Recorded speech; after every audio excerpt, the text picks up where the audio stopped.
Hello dear students, welcome to school of scholar Malkapur, subject Sanskrit standard 6।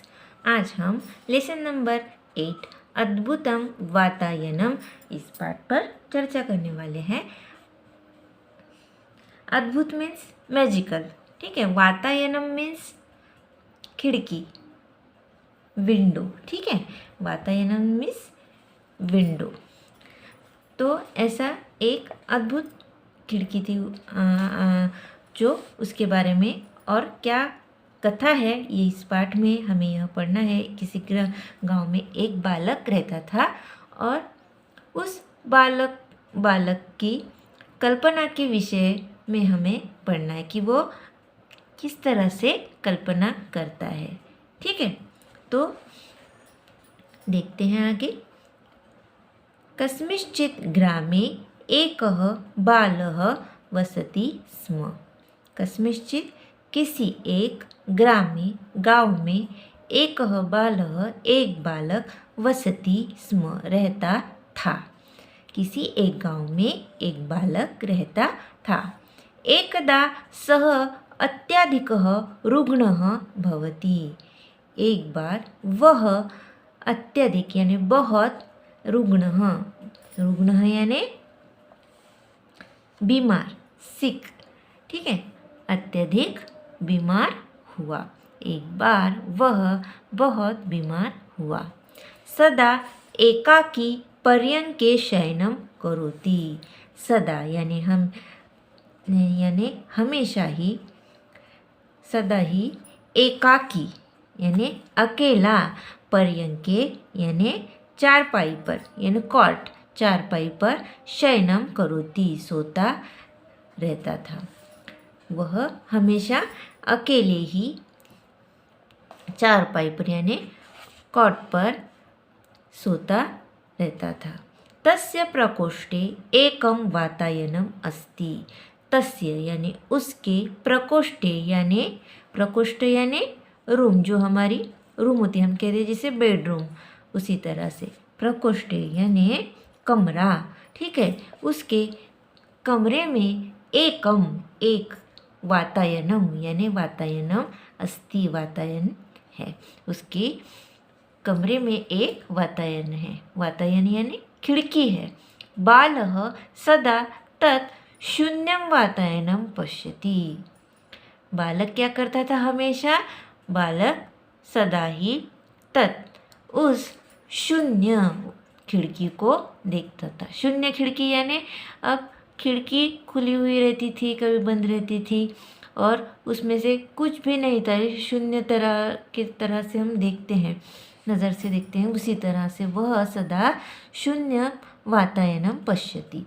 सः खिन्नः भवति। सः यानी वह, खिन्नः, खिन्न यानी दुखी, सः खिन्नः भवति वह दुखी होता था।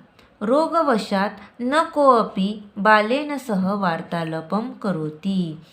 रोगवशात् यानी रोग से न कोई भी बालक उसके साथ वार्तालाप यानी बातचीत नहीं करता था। न यानी नहीं, रोग के कारण कोई भी उस बालक के साथ बातचीत नहीं करता था। न ही को अपि क्रीडति स्म, और कोई भी खेलता भी नहीं था, कोई खेलता भी नहीं था। को अपि यानी भी, ठीक है। नहीं को अपि कोई भी खेलता ही नहीं था।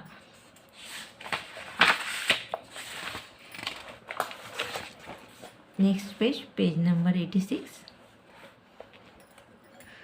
सहसा एकस्मिन् दिने तत् वातायनं विचित्रं भवति।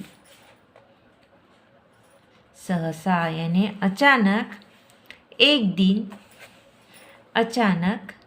एक दिन तत् वातायनं विचित्रं भवति। विचित्रम यानी अजीब, विचित्र यानी अजीब। सहसा यानी अचानक, एक दिन उस वातायन अजीब हुआ। वह वातायन से हमेशा बाहर देखता था, अब वह वातायन कुछ अजीब दिख रहा था। वातायनस्य पुरतः एकः उपनेत्रधारी वानरः समाचारपत्रं पठति। अब वातायनस्य पुरतः यानी खिड़की के आगे एक उपनेत्रधारी यानी उपनेत्र यानी चश्मा, ठीक है, चश्मा पहने वानर समाचार पत्र यानी न्यूज़पेपर, समाचार पत्र पठती पढ़ता है। खिड़की के आगे एक चश्मा पहने हुए वानर समाचार पत्र पढ़ता है। अपरस्मिन् दिने गर्दभः एकं मधुरं गीतं गायति। उसके अगले दिन गर्दभः यानी गधा एक मधुर गीत गायति गाता है। कुक्कुरः समवस्त्रं धरति विद्यालयं गच्छति च। कुक्कुर यानी कुत्ता, उसके जैसे समवस्त्र यानी पोशाक जो यूनिफॉर्म रहता है स्कूल का, कुत्ता स्कूल का यूनिफॉर्म पहनकर विद्यालय गच्छति च और विद्यालय जाता है।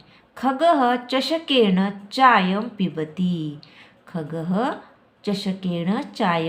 खगः यानी पक्षी, चषकेण यानी चषक यानी कप, चायं पिबति कप से चाय पीता है। अक्षराणि आगच्छन्ति। अक्षराणि बहुत से अक्षर आते हैं। तानि नृत्यन्ति और वह नाचते हैं, वे नाचते हैं। वृक्षस्य पत्राणि लेखन्यः भवन्ति चित्राणि रचयन्ति। वृक्षस्य पत्राणि लेखन्यः मीन्स बहुत से कलम, और जो वृक्ष के पत्र पर लेखनी यानी बहुत से कलम चित्र निकालते हैं। वृक्ष के पत्रों पर बहुत सी लेखनी यानी बहुत से कलम जो है वो आकर चित्र निकालते हैं। किस पर? वृक्ष के पत्तों पर। तो इस तरह से आज हमने जो पाठ पढ़ा है उस पाठ का आपको वाचन करना है, और जो मैंने शब्दार्थ आपको बताए हैं वो आपको नोट डाउन करने हैं और मीनिंग भी ध्यान में रखकर पाठ का वाचन करना है। यही आपका आज का होमवर्क है। आज के लिए इतना ही। धन्यवाद।